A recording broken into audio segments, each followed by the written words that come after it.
Assalamualaikum warahmatullahi wabarakatuh.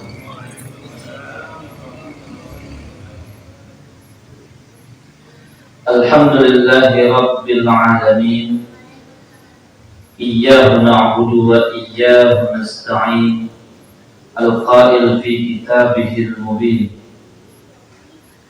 Laqad kana lakum fi rasulillahi uswatun hasanah liman kana yarjullaha wal yawmal akhir wa dzakarallaha katsiran. Wassalatu wassalamu ala habibina wa syafi'ina wa maulana Muhammadin al-mab'uts rahmatan lil alamin.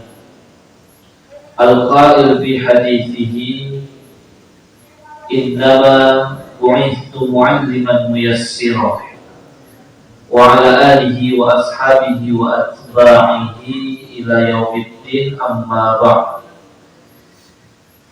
Bapak jamaah yang dimuliakan Allah Subhanahu wa taala, alhamdulillah kembali pada kesempatan hari ini Allah Subhanahu wa taala memberikan curahan rahmat yang sangat luas untuk kita semua. Tentu sebagai hamba yang mempunyai amanah dan mempunyai keharusan untuk mengumpulkan bekal-bekal ketakwaan, maka kenikmatan yang paling besar yang Allah karuniakan adalah kemudahan kita untuk mengkaji teladan, untuk mencari informasi terkait uswatun hasanah kita Nabi Muhammad SAW.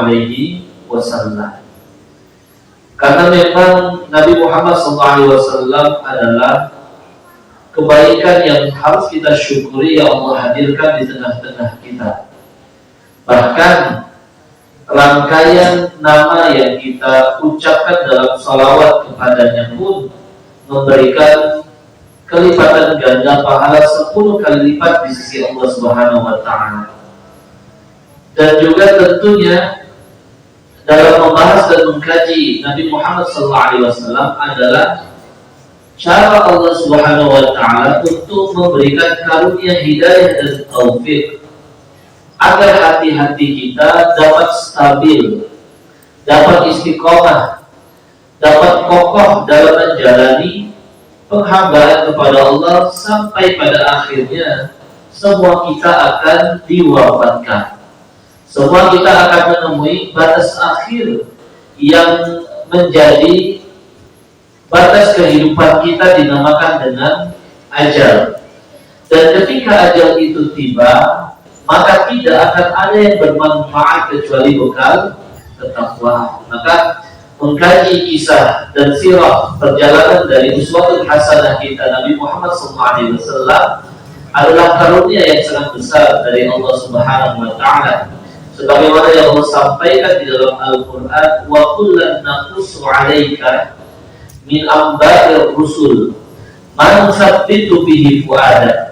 Dan setiap kali kata Allah, kami berikan informasi, kisah, cerita kepada kalian dari kisah-kisah besar dari para nabi dan rasul, itu tidak lain kecuali untuk membuat kokoh hati-hati kita di dalam keimanan kepada Allah. Semoga Allah Subhanahu wa taala memudahkan kita semua agar dapat istiqomah dalam ketaatan. Semoga Allah Subhanahu wa taala memberikan kepada kita karunia husnul khatimah.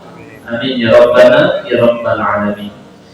Baik, Bapak-bapak jamaah yang dimuliakan Allah, yang dicintai Allah, kita telah membahas di pertemuan sebelumnya terkait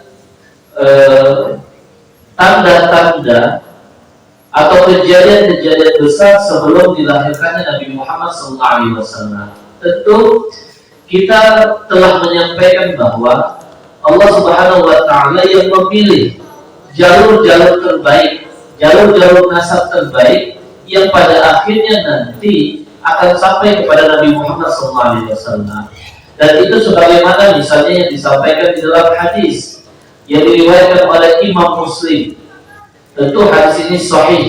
Rasulullah SAW menyampaikan, Innallaha astafa min waladi Ibrahim Ismail. Allah yang telah memilih dari keturunan Ibrahim itu alaihissalam tentunya, yaitu Nabi Ismail. Khususnya ini adalah jalur untuk menjadi Nabi akhir zaman. Karena memang orang-orang ahli kitab dari Yahudi dan Nasrani mengetahui dengan jelas informasi akan datangnya seorang Nabi akhir zaman. Bahkan faktanya 3 suku besar Yahudi datang ke tempat Mahjar, tempat yang nanti akan diprediksi menjadi tempat hijrahnya Rasulullah SAW yang dulu dikenal dengan Yathrib, dan sekarang tentunya setelah hijrahnya Rasulullah dikenal dengan Al-Madinah Al-Munawwarah. Jadi orang-orang Yahudi bahkan hijrah atau berpindah ke sana dari Bani Quraidah, Bani Nadir, Bani Qainuqa, karena memang mereka mendapatkan informasi yang jelas bahwasanya Nabi akhir zaman akan mereka dapatkan dan mereka temui di sana. Hanya saja mereka tidak menyangka bahwa ternyata Nabi akhir zaman itu bukan dari keturunan Bani Israel, yaitu dalam arti bukan keturunan dari Nabi Ya'qub alaihissalam, karena Israel itu adalah Nabi Ya'qub alaihissalam, dan juga bukan dari keturunan Nabi Ishak tentunya. Jelas keturunan dari Nabi Ibrahim, tetapi yang mereka tidak sangka ternyata Nabi akhir zaman dari keturunan Nabi Ismail. Dan ini telah Rasul sampaikan, Innallaha astafa min waladi Ibrahim Ismail. Yang Allah pilih dari keturunan Nabi Ibrahim alaihissalam itu adalah Nabi Ismail. Wastafa min bani Ismail Kinanah. Dan dari keturunan Nabi Ismail tentu banyak sekali, dan yang Allah pilih jalur yang paling menonjol adalah Kinanah, yang nanti membuat peradaban di Mekah yang dikenal. Lalu wastafa min Kinanah Quraisy. Lalu dari keturunan Kinanah itu dipilih tokoh yang paling menonjol, tokoh yang dianggap paling berjasa dalam membuat peradaban dan kehidupan di kota Mekah, yaitu Quraisy. Nama aslinya Fihr. Dianggap sangat berpengaruh karena Quraisy ini dapat memanfaatkan potensi Mekah secara geografis yang memang tidak dapat dijadikan tempat pertanian, tidak dapat dijadikan tempat untuk industri. Tapi potensi yang sangat besar dari Mekah adalah berdagang. Maka Quraisylah atau Fihr dari keturunan Kinanah ini yang akan terus dikenal oleh penduduk Mekah sebagai tokoh yang paling berkontribusi dan berjasa menemukan 2 waktu dagang yang bahkan Allah kekalkan di dalam surat Quraisy. Ada yang dikenal dengan Rihlatus Syita dan ada yang dikenal dengan Rihlatus Sayyid.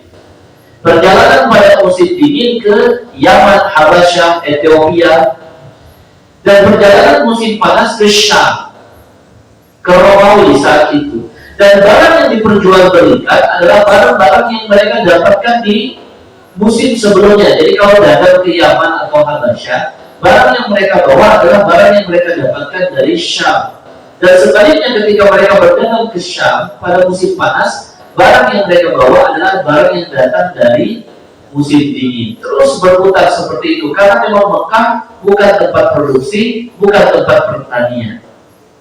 Jadi paling menonjol tokohnya Wastofa min Quraisy Hashim.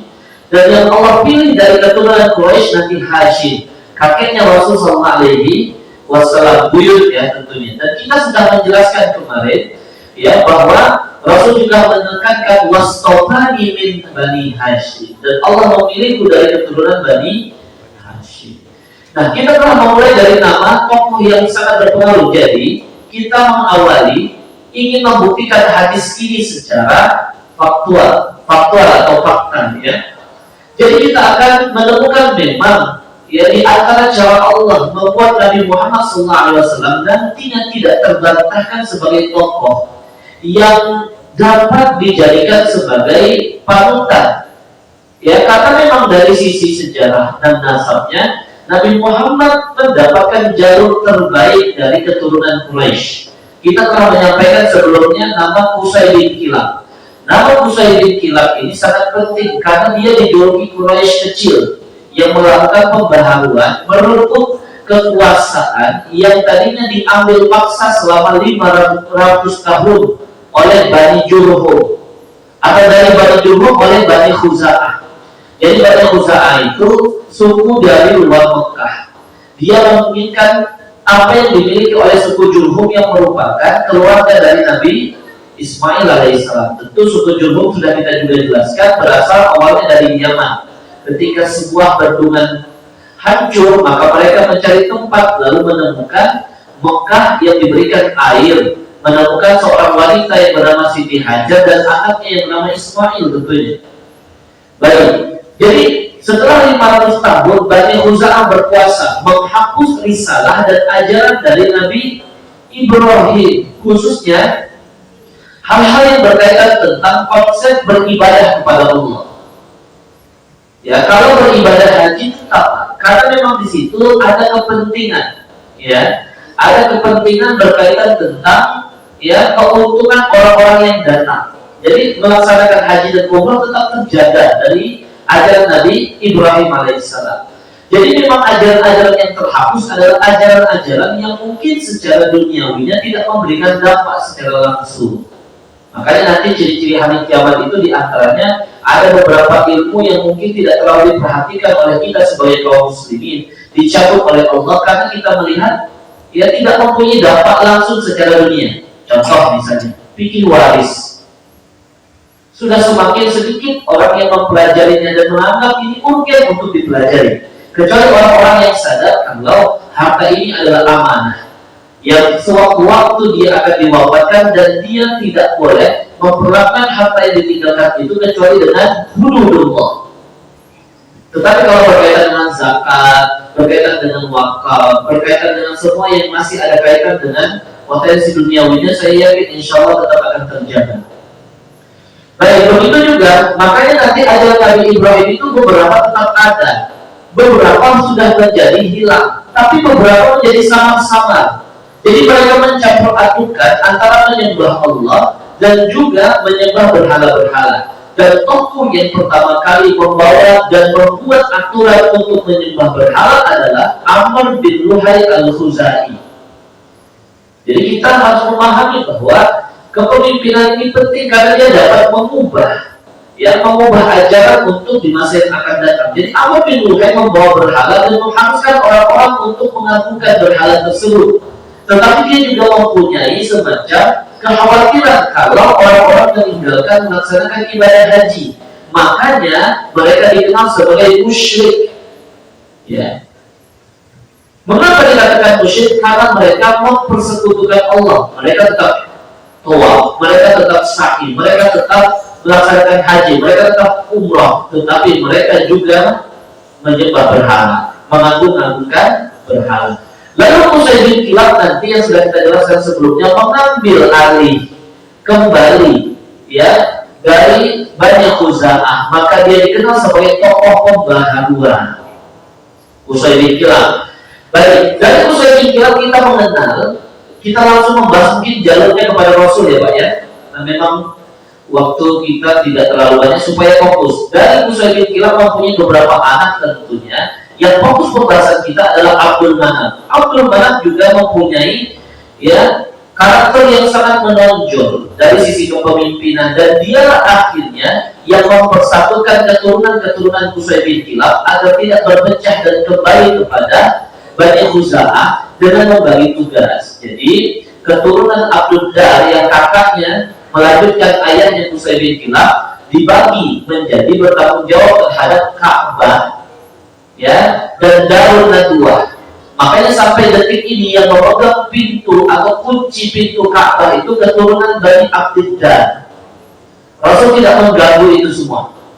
Dan sedangkan Abdul Manaf serta keturunannya mempunyai tanggung jawab untuk menjamu jamaah haji, memberikan makanan, minuman.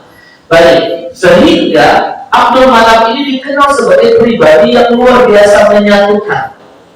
Sehingga dikenal menonjol dari Qusay bin Kilab ya, lalu Abdul Manaf sangat menonjol. Selanjutnya Abdul Manaf mempunyai anak bernama Hashim. Hashim ini memiliki kecerdasan yang luar biasa, keahlian dalam berdagang dan bergaul, sehingga dia sangat dikenal, sangat populer, dermawan, menjadi tokoh yang sangat dihormati, menikah akhirnya dengan anak dari tokoh terhormat dari suku Najjar atau Bani Najjar yang ada di Yasrib saat itu, yang bernama Salma an-Najjariyah, yang pada akhirnya nanti dia meninggal di Gaza ketika melakukan jalan atau perjalanan dagang ke Syam, ya, musim panas. Yang pada akhirnya nanti dia juga punya anak bernama Syaibah. Kita sudah jelaskan, Syaibah ini akhirnya dibawa oleh ibunya meninggalkan Mekah setelah wafatnya Hashim, lalu kembali ke Madinah karena memang dia adalah tokoh yang terhormat di Madinah. Tetapi Syaibah ini punya paman yang merupakan saudara dari Hashim yang bernama Muthalib bin Abdul Manaf, yang dia berpandangan bahwa Syaibah ini harus melanjutkan kepemimpinan atau ketokohan dari Hashim ayahnya, memberikan makanan bagi jamaah haji dan minuman dan selanjutnya.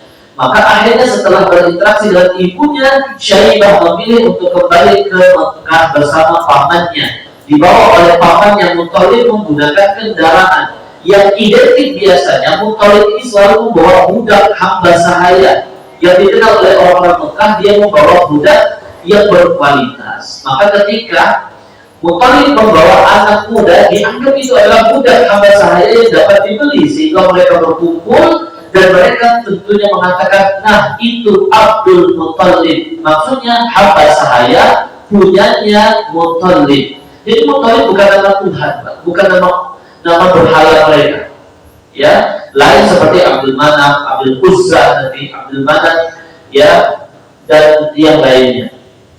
Ternyata itu adalah Syaibah bin Hashim. Dari sejak saat itu Syaibah tidak terlalu dikenal dengan nama Syaibah, tapi dikenal dengan nama Abdul Muthalib. Abdul Muthalib sangat menonjol. Kemarin sudah kita jelaskan salah satu kisah dari dua, ya Pak, ya.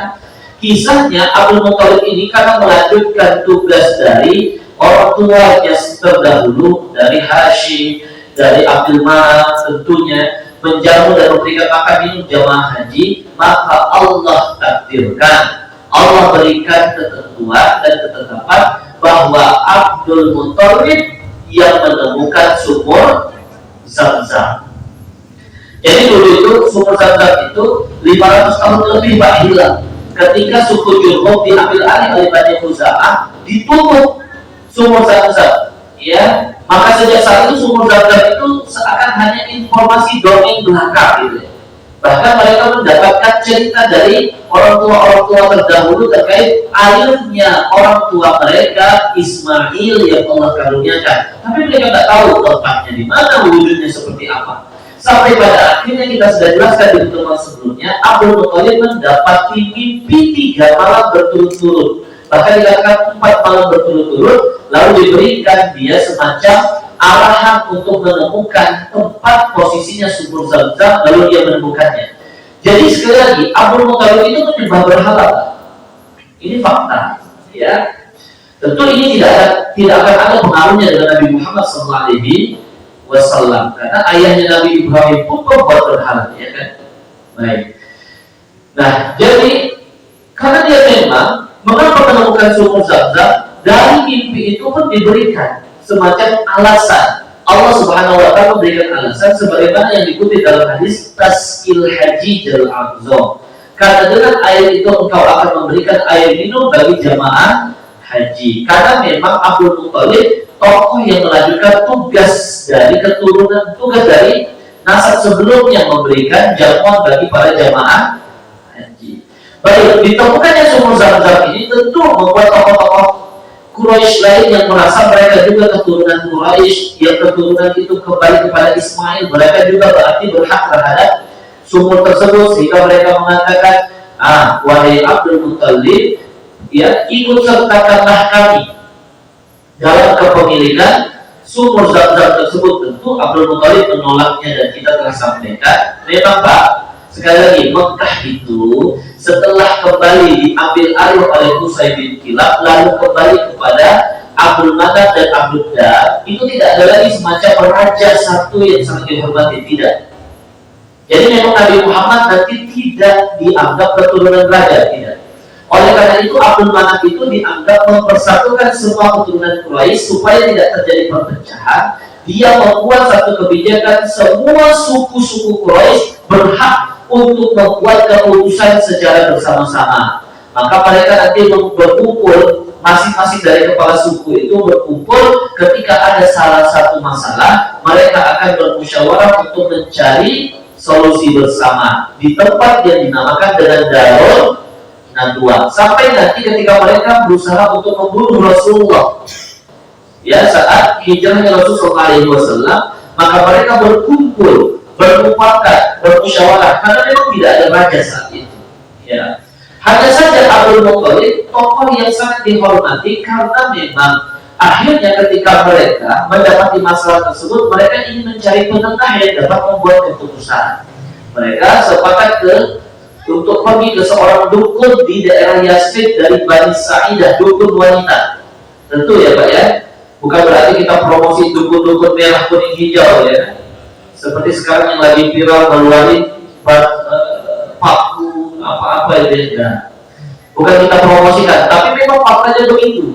Ya, bahwasanya mereka kembali kepada dukun untuk membuat keputusan yang mereka anggap adil. Tapi akhirnya mereka tidak menemukan sampai mereka hampir mati kehausan, kehabisan air, sampai Allah berikan pertolongan dari kaki kendaraannya Abdul Muthalib mengeluarkan air dari kaki kendaraannya, hewannya. Tadi itu kan dikatakan ada yang mengatakan unta, ada yang mengatakan kuda.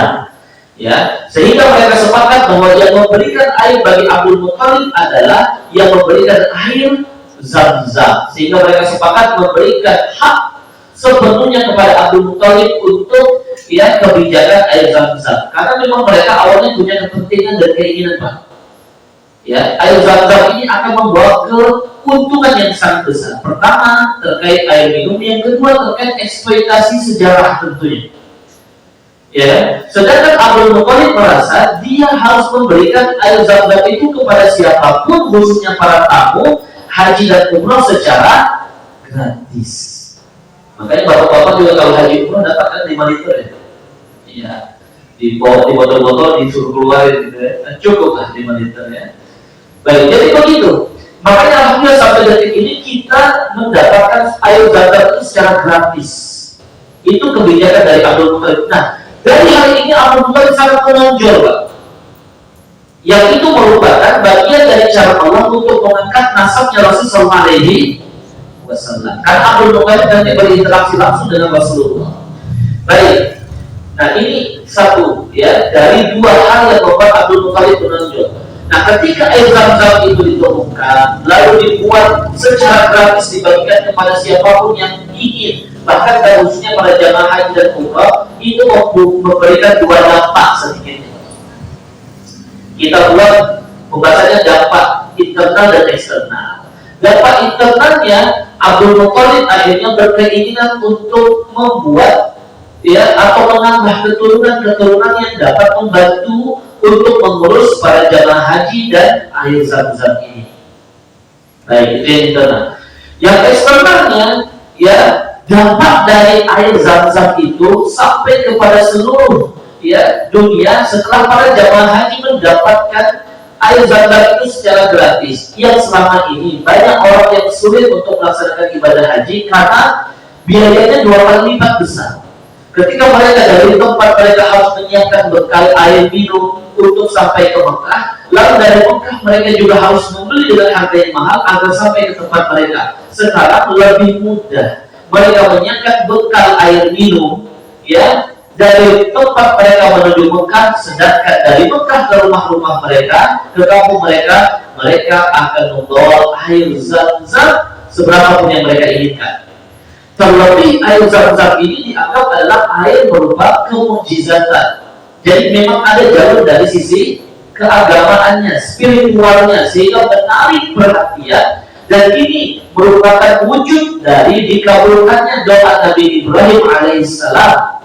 Ya, faja'al af'idatan minan nas tahwi ilaih. Sehingga orang-orang itu cenderung untuk menuju ke Ka'bah karena pengaruh dari air Zam-Zam yang digratiskan. Dan ini juga akan memberikan dampak sebab mengapa Abraham menjadi sangat iri dan membuat faktor yang sangat besar Abraha akhirnya memutuskan untuk menghancurkan Ka'bah.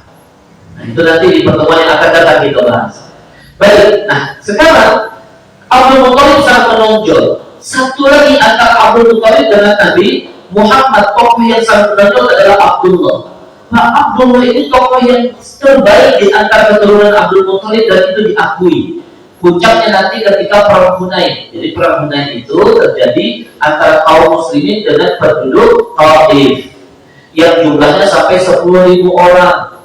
Ya, banyak sekali nanti harta ghanimah, bahkan orang-orang yang baru masuk Islam seperti Abu Sufyan, Muawiyah, ya, dan sebagainya itu diberi 100. Jadi terkenal dengan ya 100 unta, 100 ini dan sebagainya. Terjadi setelah Fathu Makkah. Nanti di sana Nabi Muhammad dipanggil oleh orang Taif yang masuk Islam dan mengatakan, ya benar Zabihain, wahai engkau anak dari dua orang yang hampir disembelih. Jadi memang Abdullah itu tokoh yang sangat dikenal, Pak. Baik, kenapa? Sekarang kita akan bahas. Tadi dampak internal. Abdul Muthalib ketika ya tadinya saat menemukan sumur Zam-Zam, dia hanya punya satu putra, ya kan? Ada yang masih ingat namanya enggak? Haris. Haris, ya, ini adalah anak pertama dari Abdul Muthalib yang nanti punya anak namanya Ubaidah. Ubaidah ini syahid di perang Badar ketika ada 3 lawan 3 dengan kaum Quraisy di perang Badar. Ya, Ubaidah bin Haris bin Abdul Muthalib bin Hashim dan selanjutnya bin Abdul Manaf bin Qusay bin Kilab. Baik. Sehingga Abdul Muthalib ini bernazar. Ini ditekankan di dalam kitabnya Ibnu Katsir. Jadi Ibnu Katsir itu selain ahli tafsir juga ahli sejarah, Pak. Ahli sejarah. Beliau rahimahullah punya kitab namanya Al-Bidayah wal Nihayah. Dalam kitab itu disampaikan bahwa jadi beberapa kitab sirah tidak tertulis, ya, Pak, ya.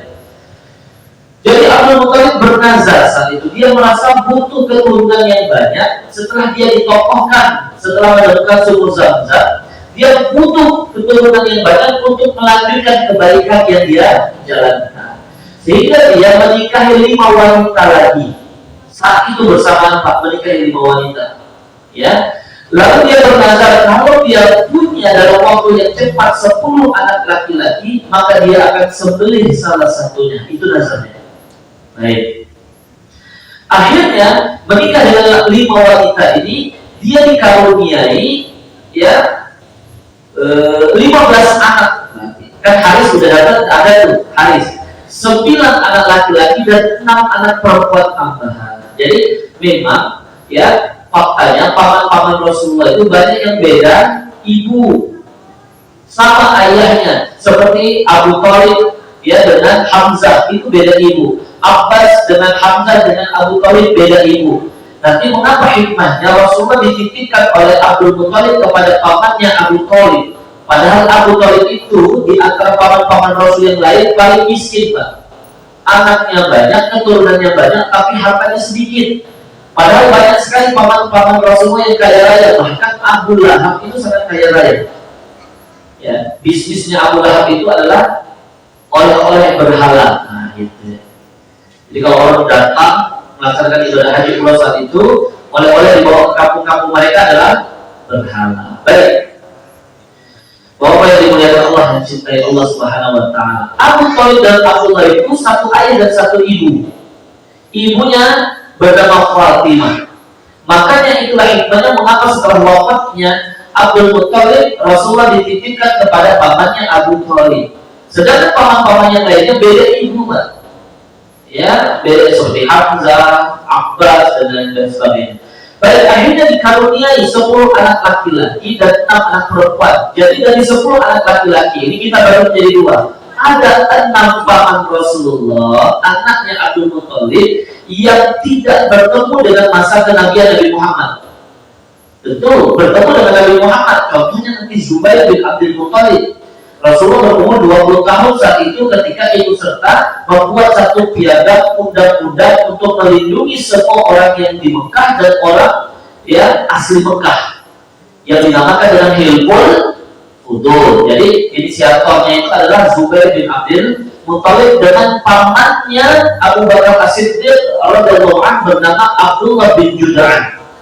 Jadi memang mereka dari dulu Pak, sukunya Bani Muthalib dan sukunya ya Bani Taim yang di sana ada Abu Bakar itu, sedangkan Bani Muthalib ada Rasulullah. Dari dulu sudah ada semacam keselarasan, ya kan? Dan memang dari dulu suku yang menjadi lawan politik mereka adalah Bani Makhzum yang di dalamnya terdapat Abu Jahal. Nah, gitu ya, memang dari dulu sudah punya perlawanan politiknya. Baik Bapak yang dimuliakan Allah, sehingga 6 paman Rasul tidak bertemu pada masa kenabian Nabi Muhammad, karena Nabi Muhammad diangkat jadi Nabi dan Rasul di umur 40 tahun. 4 paman Rasul bertemu dengan ya empat anaknya Abdul Muthalib bertemu dalam masa kenabian Nabi Muhammad. Baik. 6 anak Abdul Muthalib yang 5 paman Rasulullah. Tentunya salah saya tadi Pak ya. Satunya ayahnya Rasul ya Pak ya. Ada Haris, ada namanya Diron, ada Muqaddam, ada Hijr, ada Zubair, dan yang keenam adalah ayahnya Rasulullah Abdullah. Dan keenam-enamnya wafat sebelum Rasul diangkat menjadi Nabi dan Rasul. Bahkan Abdullah wafat saat Rasulullah di kandungan. 4 yang lainnya, 2 orang beriman, 2 orang tidak beriman kepada kenabian Nabi Muhammad untuk mempertegas hidayah mutlak milik Allah. Kalau kita bilang wajar Ustaz, Abu Lahab itu gak bakal dapat hidayah karena dia jahat kepada Rasulullah. Bagaimana dengan Abu Thalib? Ya, Abu Thalib sangat mencintai Nabi Muhammad SAW, tapi tetap tidak mendapatkan hidayah. Baik, itu nanti ada korelasinya dengan tafsir surat Al-Kahfi terhadap penyebab atau ujian dalam keimanan kepada Allah. Baik, 2 yang beriman. Yang pertama Hamzah bin Abdul Muthalib, tentu syahid di perang Uhud, yang bahkan mendapatkan gelar Sayyidus Syuhada, ya, pemimpinnya, penghulunya para syuhada. Hamzah bin Abdul Muthalib. Yang kedua Abbas bin Abdul Muthalib, yang nanti anaknya adalah Abdullah bin Abbas, merupakan ulama ya para kaum muslimin setelah wafatnya Rasulullah SAW. Sedangkan 2 yang lainnya, yang pertama Abdul Manaf bin Abdul Muthalib, yang kita lebih mengenal dengan nama Abu Thalib. Thalib itu nama anak pertamanya, sehingga dia mendapatkan gelar Abu Thalib. Ya. Yang kedua adalah Abdul Uzza bin Abdul Muthalib, yang dikenal dengan nama Abu Lahab. Nah, Lahab bukan nama anaknya Pak, tapi Lahab itu karakter yang menunjukkan kalau Abdul Uzza ini anaknya sangat putih, sangat tampan. Makanya sekalipun kita tentu mengatakan Abu Lahab adalah orang yang paling benci kepada Rasulullah SAW. Bahkan Allah tekankan di dalam surat Al-Masad atau Al-Lahab tentunya Pak ya. Hanya saja dia keturunan nasabnya sama dengan Rasulullah. Jadi secara fisik ya Abu Lahab ini sangat tampan, putih, orang kaya. Saking putihnya, kalau dia semangat, kalau dia marah, kalau dia ya bersedih, maka wajahnya memerah. Ya, maka disitulah dia dijuluki dengan Abu Lahab, karena dia sangat energik, orangnya sangat bersemangat dan suka menyala-nyala. Itu asal usulnya. Ternyata Lahab itu juga dinisbatkan kepada api neraka yang menyala-nyala untuknya. Baik, jadi 2 itu ya Pak ya. Nah, sedangkan bibi-bibi Rasulullah ada 6. Ada Sofiyah, Atikah, ini yang sering disebut Sofiyah karena Sofiyah masuk Islam dan mempunyai anak bernama Zubair bin Awwam, menikah dengan Awwam bin Khuwailid. Jadi saudaraan dengan Khadijah binti Khuwailid, sehingga lahirlah Zubair bin Awwam, salah satu ya yang dijamin masuk surga, ya, orang yang sangat mencintai Rasulullah. Bahkan kehebatan Zubair bin Awwam itu sama ya disamakan dengan 1000 orang atas dasar keimanan yang kepada Allah. Baik. Nah, ada juga Atikah tadi, ada Umaymah, ada juga Ummu Hakim, ada juga Arwah dan Ba. Baik. Nah, ketika mendapati ada anak laki-laki 10 ini, maka dia merasa harus menunaikan nazarnya saat itu. Sehingga dia mengundi Pak, jadi main undian ya, mengundi yang namanya keluar, dia yang disembelih. Maka orang-orang zaman dulu itu ada yang mengundi dengan diikat di bulu, makanya bulu bulu-bulu ya, makanya dinamakan dengan tatayyur, untung-untungan gitu. Ada juga kalau ini dalam kitab Al-Bidayah wa Nihayah dikatakan diikat namanya di batu. Ya, di batu. Jadi ada 10 batu, semua batu itu ditulis nama-nama anak dari Abdul Muthalib, nanti diundi, yang keluar itu yang disembelih. Nah, ketika diundi, keluarlah nama Abdullah.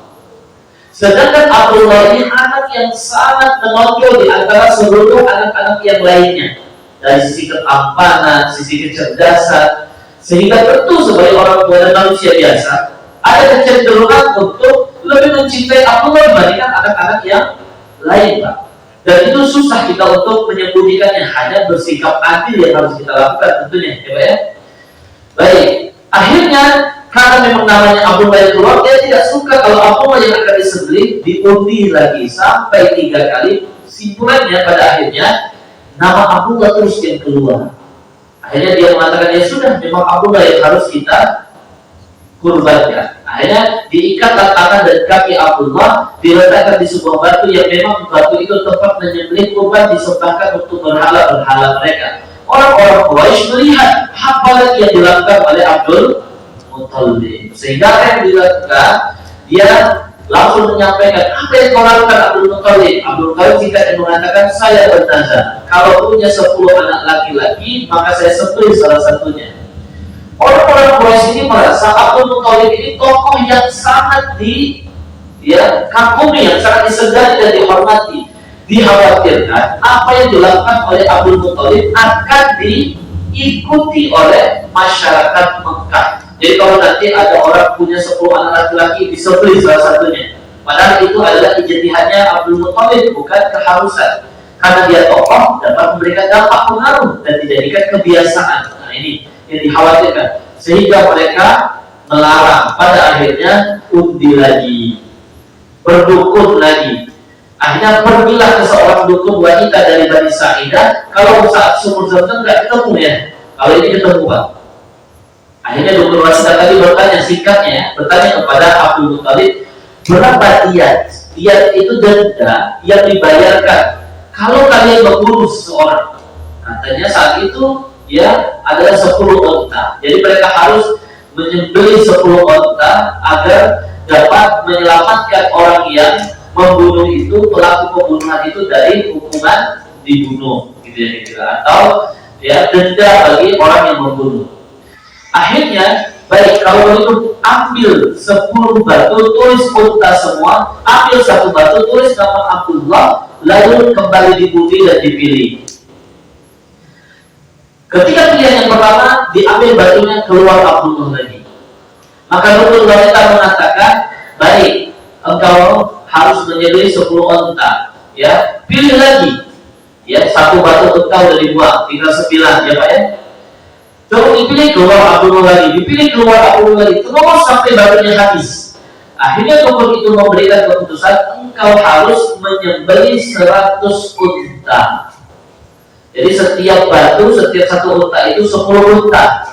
Maka 10 unta itu karena nama Abdullah terus yang berkali-kali 10 kali terpilih untuk diundian itu, akhirnya untuk menyelamatkan Abdullah harus menyembelih 100 unta. Maka Abdul Muthalib menyembelih 100 unta. Bayangkan, tokoh paling terkenal, paling berpengaruh saat itu, menyembelih tidak sedikit 100 unta. Kira-kira jadi hal yang menghebohkan atau biasa saja? Sangat menghebohkan Pak. Terkenal ke seluruh jazirah Arab saat itu kalau Abdul Muthalib menyembelih 100 unta untuk menyelamatkan anaknya dari nazar, yaitu Abdullah. Maka Abdullah di antara nama anak Abdul Muthalib yang lain paling dikenal, paling menonjol, ya, dari sisi yang satu menonjol karena kepribadiannya, dan sisi yang lain menonjol karena Abdul Muthalib harus menyembelih 100 untanya. Jadi kaya sekali Abdul Muthalib, ya. Bahkan nanti ketika Abraha datang pun kita akan mendapatkan gambaran betapa kayanya Abdul Muthalib. Bahkan untanya sudah disembelih 100, masih banyak lagi untanya.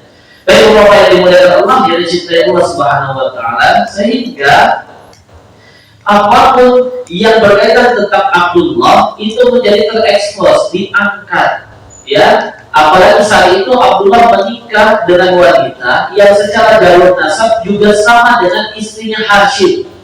Salimah An-Najjariyah punya nasab mengarah kepada Bani Najjar. Maka Rasulullah itu sebenarnya punya keluarga di Madinah saat itu, Pak. Buktinya nanti ketika Rasulullah diajak oleh ibunya untuk ke Madinah sekaligus berziarah kepada makam ayahnya Abdullah. Maka Rasul menceritakan di masa kecilnya dia bermain-main di rumah keluarganya dari Bani Najjar. Nah, keturunan Bani Najjar nanti yang akan menjamu Rasulullah SAW saat hijrah di rumahnya 2 tingkat yang bernama Khalid bin Zaid Al-Najjari Al-Ansari yang kita lebih mengenal dengan nama Abu Ayyub Al-Ansari. Kita lebih tahunya Abu Ayyub, Pak, ya. Nama aslinya adalah Khalid bin Zaid.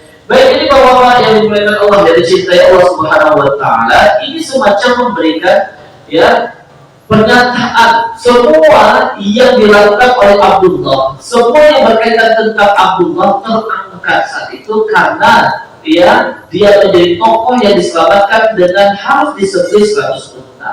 Lalu menikah dengan tokoh dari ya mempunyai nasab Bani Najjar di Yasrib, yaitu Aminah. Sehingga semua hal yang berkaitan dengan Aminah dan Abdullah ini selalu diperhatikan oleh masyarakat. Sampai pada akhirnya Aminah hamil, lalu Abdullah melakukan perjalanan dagang di musim panas ke Syam, lalu meninggal.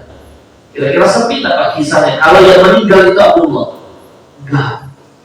Maka semua hal yang berkaitan dengan Abdullah terangkat lagi dengan meninggalnya Abdullah. Mereka diingatkan lagi kepada sejarah-sejarah sebelumnya. Lalu tanggung jawab Rasulullah SAW kembali kepada kakeknya Abdul Muttalib. Sehingga ketika kembali kepada kakeknya Abdul Muttalib, semua yang berkaitan dengan Nabi Muhammad terangkat. Makanya Nabi Muhammad itu lahir pada tahun gajah. Detailnya atau tepatnya itu sekitar 50 hari setelah kejadian Abraha Allah hancurkan. Gitu ya. Maka lahir itu tidak jauh Pak dari tahun gajah. Abdul Muttalib berperan aktif untuk menghadapi Abraha yang merupakan penguasa saat itu, ya, penguasa yang sangat disegani dan ditakuti karena membawa pasukan gajah. Dan Abdul Muttalib secara tidak langsung dijadikan tokoh paling berpengaruh di Mekah untuk berhadapan dengan Abraha melakukan negosiasi. Lalu 50 hari setelahnya Abdul Muttalib punya cucu. Lalu pada saat itu nanti kita akan detailkan ketika Nabi Muhammad SAW dilahirkan, Abdul Muttalib memberikan nama kepada cucunya yang merupakan anak dari Abdullah, nama yang asing bagi masyarakat Mekah, yaitu Muhammad. Walaupun nanti ada 2 riwayat terkait sebabnya, tapi sebab yang paling kita ketahui adalah ya Abdul Muttalib ingin anak ini dipuji, dihormati oleh orang-orang yang lainnya. Itu makna dari Muhammad. Baik Bapak Ibu yang dimuliakan Allah, jamaah yang dicintai Allah Subhanahu wa taala, ini semakin mempertegas Rasulullah nggak boleh dipersekusi kira-kira ketika berdakwah nantinya di Mekah. Karena Rasulullah adalah pribadi yang sangat mempunyai pengaruh bahkan untuk Mekah dan Ka'bah itu sendiri. Ya, entah dia sebagai keturunan dari Abdul Muttalib, keturunan dari Abdullah, keturunan dari Hashim, keturunan dari Abdul Manaf, keturunan dari Qusay bin Kilab, atau sebagai pribadi. Karena ketika umur 35 tahun, sebelum diangkat 5 tahun menjadi Nabi dan Rasul, Nabi Muhammad itu menyatukan seluruh suku Mekah, menjadi pemimpin yang menyatukan mereka ketika hampir saja mereka berperang. Hampir saja mereka menumpahkan darah ketika merebutan meletakkan Hajarul Aswad saat renovasi Ka'bah. Jadi Nabi Muhammad ini susah Pak untuk dituduh kalau dia pemecah belah. Dan tuduhan itu akan hadir bagi Nabi Muhammad yang dibantah dengan sejarahnya. Ya, oleh lawan politiknya dalam hal ini adalah Abu Jahal. Makanya Abu Jahal itu sulit untuk beriman karena dia punya kepentingan untuk terus melawan kebijakan yang dilakukan oleh Bani Muttalib, khususnya Nabi Muhammad SAW. Jadi bahwa yang dimuliakan Allah itu kira-kira adalah, nah nanti kita akan menjelaskan fakta eksternal yang membuat orang-orang dari penjuru dunia sangat mengagungkan Mekah, sangat mengagungkan khususnya Ka'bah, dan mereka sangat ingin ke Ka'bah beribadah. Lalu tiba-tiba ada seorang raja yang mengharuskan orang-orang Jazirah Arab untuk beribadah di gerejanya di daerah Yaman. Nah, nanti kita akan bahas insya Allah, semoga waktunya cukup. Kalau nggak cukup nanti dibagi dua lagi ya Pak. Kalau nggak cukup lagi ngobrol Pak, nanti insya Allah setelah Isya kalau mau ngobrol pribadi silahkan. Kalau mau dengerin saya 1 jam, saya siap 2 jam, oke, gitu ya. Siapkan kopi nanti. Insya Allah, kalau terkait sirah ini nanti akan saling bersambut, dan sirah itu sangat banyak ayat Al-Quran yang akan berkaitan satu dan yang lainnya. Nah, Abraha itu bukan orang Arab, Pak. Sedangkan daerah Yaman itu kan daerah Sabah. Sabah itu dari dulu adalah orang-orang asal Arab. Abraha bukan orang Arab, dia orang Afrika. Pertanyaannya yang nanti akan kita bahas, kenapa kok bisa sampai dia di Arab, di Yaman saat itu? Kenapa dia sampai di sana? Mengapa dia membangun gereja? Mengapa dia mengharuskan orang-orang Arab untuk beribadah ke gerejanya, sehingga saat itu pada akhirnya dia memutuskan untuk menghancurkan Ka'bah. Sedangkan dia beragama apa? Nasrani. Dan ini sebenarnya bagian dari cara Allah untuk membangunkan orang-orang ahli kitab, untuk mengingatkan mereka akan fakta kalau mereka harus ingat Mekah, mereka akan mengingat Nabi akhir zaman yang Allah hadirkan di Mekah. Isyarat semuanya Pak. Jadi seluruhnya nanti Allah isyaratkan, Yahudikah ia, ya, ketika lahirnya Nabi Muhammad, termasuk nanti ketika ada Nasranikah dia, ketika Rasulullah SAW berjalan dagang ketemu dengan Buhairah, ya, karena memang ahli kitab itu Bapak-bapak, mereka mengetahui tanda kenabian itu dari informasi kitab mereka. Bahkan ciri fisik seorang nabi itu mereka jadi rahasia umum Pak, tahu betul. Hanya saja mayoritas dari Yahudi mereka mengetahui tanda kenabian, tapi mereka ingin mencari anak yang lahir dengan tanda itu untuk dibunuh. Itu ya. Makanya nanti Buhairah minta Nabi Muhammad dijaga. Allahu a'lam bishawab. Insyaallah kita lanjutkan di pertemuan yang akan datang berkaitan dengan Abraha dan bagaimana Allah menjaga Ka'bah. Ya, sehingga kita akan menemukan fakta kembali nanti Rasulullah SAW. Di antara bayi-bayi yang lahir pada tahun gajah, Rasulullah paling menonjol. Kan banyak tuh bayi yang lahir pada tahun gajah itu. Tapi kenapa hanya Nabi Muhammad yang paling menonjol? Karena banyak sekali sebabnya. Itu saja mungkin ya. Insya Allah semoga Allah memberikan keberkahan bagi umur kita semua insya Allah. Semoga Allah Subhanahu Wa Taala semakin menambah kecintaan kita kepada Rasulullah SAW. Semoga kita semua insya Allah mendapatkan syafaat Rasulullah SAW. Amin. Ya Rabbana, ya Rabbal Alamin. Allahu a'lam bishawab. Mungkin saya akhiri. Assalamualaikum warahmatullahi wabarakatuh.